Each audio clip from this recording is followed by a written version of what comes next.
बिस्मिल्लाहिर्रहमानिर्रहीम। अस्सलाम वालेकुम व्यूअर्स। आज आपको मैं कफ़ सिरप्स कफ़ और फ्लू सिरप्स के बारे में बताऊंगा। जब भी हम में से किसी को खांसी या फ्लू की शिकायत होती है तो अमूमन बाज़ार से कोई भी शरबत ख़रीद लिया जाता है और लोग बाज़ार से जाके कोई भी शरबत या सिरप ख़रीद लेते हैं खांसी का और उसको इस्तेमाल करते हैं। और इसमें रिसर्च नहीं करते, इसमें सोचते नहीं हैं कि किस किस्म की खांसी है तो कौन सा सिरप इस्तेमाल किया जाए। बाज़ार में बेशुमार किस्म के सिरप भरे पड़े हैं। तो उसके लिए मैंने अब थोड़ा सा ऐसी चंद पॉइंट की बातें आपको सिर्फ बता देता हूँ, उससे आपको बाज़ार से सिलेक्शन करने में आसानी हो।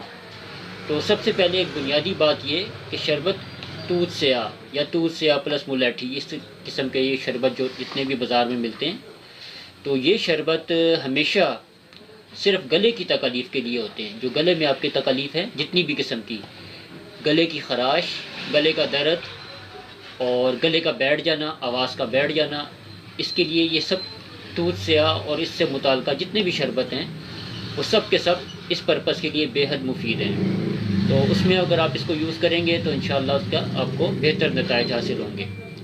लेकिन अगर आपको फ़्लू की शिकायत है, चेस्ट कॉन्जेस्शन है, छाती जकड़ी हुई है, कफ़ की शिकायत है, ड्राई कफ़ है या स्पूटम वाली कफ़ है यानी बलगमी खांसी है, तो उसमें आपको ये फ़ायदा नहीं देगा। तो ठीक है ना जी। तो ये बात क्लियर होगी। अब इसके बाद आते हैं, इसकी बारी आती है कफ़ या फ्लू की। तो जब आपको कफ़ है तो उसमें दो किस्म की बुनियादी अक़साम होती हैं कफ़ की, एक ड्राई कफ़ और एक स्पूटम वाली कफ़, यानी कि खुश खांसी और रेशे वाली खांसी। तो इसके अलावा भी खांसी की अक़साम मज़ीद होती हैं, लेकिन जो अमूमन बेसिक जो उसकी काइंड्स होती हैं कफ़ की, वो दो ही होती हैं ये। तो अब बाज़ार में जब आप लेने जाएंगे तो बाज़ार में बहुत सारे सिरप आपको मिलते हैं। ये देखें, सुरफ़िकोल, कुरेसकूल, सदूरी और इसके अलावा भी बेशुमार किस्म के शरबत होते हैं। तो आपने क्या करना है कि उस पर शरबत पे पढ़ना है कि अगर आपको ड्राई कफ़ है तो आपने उस पर शरबत के ऊपर और सिरप्स के ऊपर अमूमन लिखा होता है कि खुश खांसी के लिए ख़ुसूसी तौर पे मुफीद है, स्पेसिफ़िक खुश खांसी के लिए।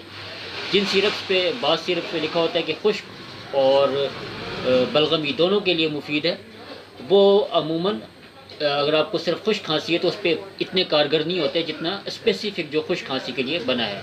जिस तरह ख़ास तौर पे ये सुरफ़िकोल है, ये स्पेसिफ़िक ड्राई कफ़ के लिए, और इस पर कहीं भी ये नहीं लिखा कि ये बलगम को का इखराज करेगा।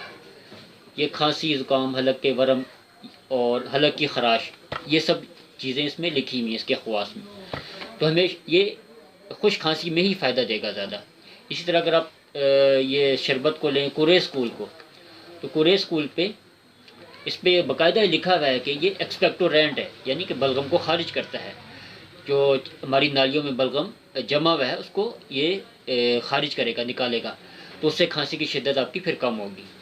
तो जब आप ये देख कर लेंगे तो इंशाल्लाह आपको वो शरबत आपका काम भी करेगा और आपका मसला सॉल्व भी होगा। अगर आप इसको देखे बगैर लेंगे तो फिर आपका मसला सॉल्व नहीं होगा। और इसी तरह ये सदूरी है, इसमें तो खैर लिखा है ये दोनों तरह की खांसी में मुफीद है। तो अमूमन कॉमन यूज़ के लिए ये यूज़ किया जा सकता है, लेकिन जब खांसी की शिद्दत आ जाए, सीवियरनेस आ जाए उसमें, तो फिर आपने ज़रूर ये देखना है कि जो स्पेसिफ़िक उसका शरबत है, अगर खुश खांसी है तो खुश खांसी के लिए और बलगमी है तो बलगमी के लिए जो उसका स्पेसिफ़िक शरबत है वो आपने यूज़ करना है।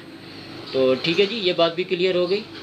अच्छा, और इसमें इसके अलावा जो है और एक ज़रूरी नुक्ता है और ज़रूरी पॉइंट है कि ये तो शरबतों की बात होगी कि ये शरबत जो आपने एक्सपेक्टोरेंट लेना है, यानी कि बलगम के खराज के लिए, उसको आपने हमेशा थोड़ा सा नीम गर्म पानी में उसमें डाल के लेना है। यानी कि 1 चम्मच शरबत है तो 2 चम्मच थोड़ा तेज़ गर्म पानी हो उसमें आप शामिल कर लें और उसको आहिस्ता आहिस्ता चूस कर पिएँ, तो इंशाल्लाह वो आपके रेशे को खारिज करने में बहुत मुफीद साबित होगा।